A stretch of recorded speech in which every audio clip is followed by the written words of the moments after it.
আসসালামু আলাইকুম। কেমন আছেন আপনারা? 25 তারিখ দেশনায়ক তারেক রহমান অবশেষে বাংলাদেশে ফিরছেন বীরের বেশে। সবাই হয়তো জানি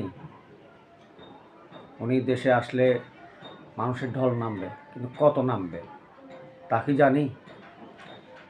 গতকালকে দেখলাম স্টেজ করার সময় 50 লোক স্টেজ দেখার জন্য রাতে সমবেত হয়েছে। ওখান থেকে ধারণা করা যায় তারেক রহমান বীরের বেশে আসবে ফিরে বাংলাদেশে। 25 তারিখ ঢাকা এয়ারপোর্ট থেকে 300 ফিট পুরো ঢাকা শহরে কত লোক হবে জানি না, তবে 25 তারিখ ইনশাল্লাহ আমিও থাকব বাংলাদেশে।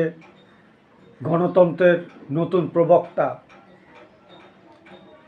আপনার দেশনায়ক তারেক রহমানের স্বদেশ প্রত্যাবর্তন অনুষ্ঠানে সামিল হওয়ার জন্য।